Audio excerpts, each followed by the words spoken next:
Hozirgi tushuntiradigan mavzumiz arifmetik progressiya. Qisqacha doskada tushuntirib beraman. Bizga A1, A2, A3, A4, A5, A6 va hokazo A'gacha boradigan ketma-ketlik berilgan bo'lsa, arifmetik progressiyada mana shu har bir hadi bir xil songa oshib boraveradi. Masalan, birinchi hadiga nechini qo'shsak, ikkinchi hadi hosil bo'lsa, shu ikkinchi hadiga shu sonni qo'shganimizda yana keyingi uchinchi hadi hosil bo'lib ketaveradi. Ana shu necha soniga, nechtaga ortib ketayotganligini bilish uchun keyingi hadidan uni oldingi hadini ayirib topib olamiz. Misol uchun bu qandaydir D soni kelib chiqqan bo'lsin, mana shu D ni bizlar ayirma deb nomlaymiz. Ayirmani topish uchun biz 3-hadidan 2-hadini ayirsak ham bo'ladi. Xohlasak 10-hadidan 9-hadini ayirsak ham shuda kelib chiqaveradi. Bu tushunarli bo'lgan bo'lsa, endi n-chi hadi.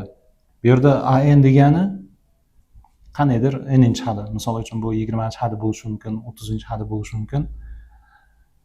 n-chi hadi. n-chi hadini a1 plus n minus bitta d degan formuladan topib olaveramiz. Misol uchun n o'rniga 2 qo'ysak, a2 teng bo'ladi a1 plus bitta d ga. a3 teng bo'ladi a2 plus bitta d ga. Va hokazo. a20 ni topmoqchi bo'lsak, bu mana bu yerda adashildi, a1 plus 2 d. a20 teng bo'ladi a1 plus 19 ta d ga. Endi yana bitta xususiyat bor. Istalgan o'rtadagi ikkita harf hadlarini yig'indisi, masalan a3 plus a4 imiz, undan chekkadagi hadlari yig'indisiga teng bo'lishi mumkin. a2 plus a5 ga.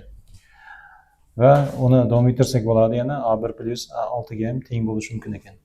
Yoki bo'lmasa a4 ni a4 ga qo'shilmasi uni chekkadagi hadlari yig'indisiga teng bo'lishi ham mumkin ekan.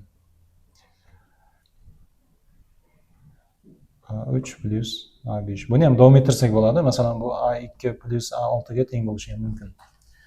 Endi bizlarga misol uchun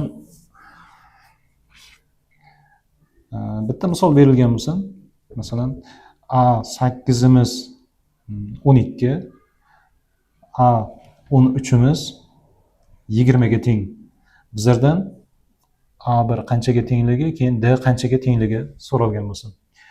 Bu yerda A8 ni tarkibini yoyib chiqamiz. A8 degani A1 plus 7 ta D degani, bu 12 bo'lsa, A13 degani bu A1 plus 12 ta D degani.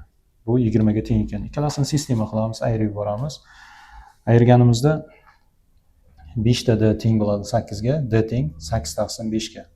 Mana shunday qilib D ni topib olib, D ni olib borib qo'yib, keyin A1 ni topib olsak ham bo'ladi.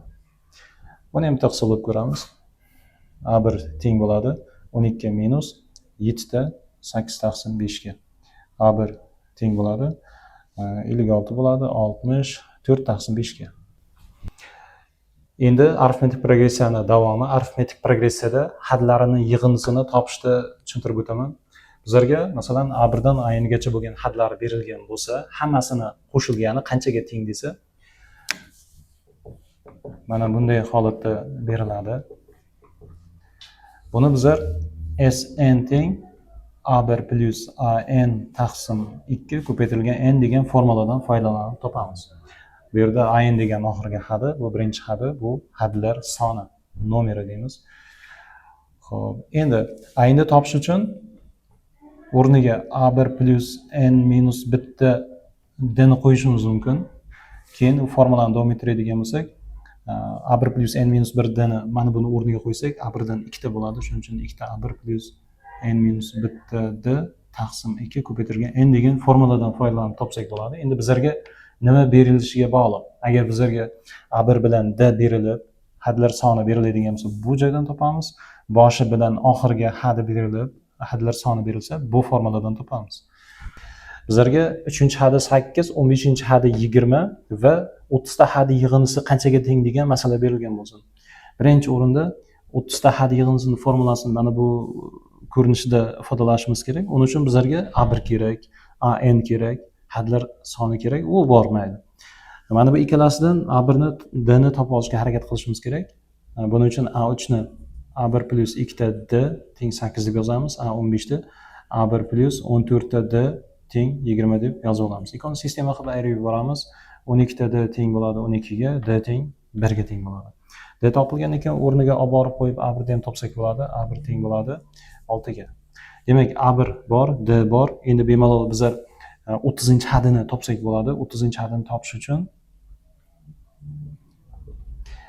A1 plus 29 ta D formulasini topamiz.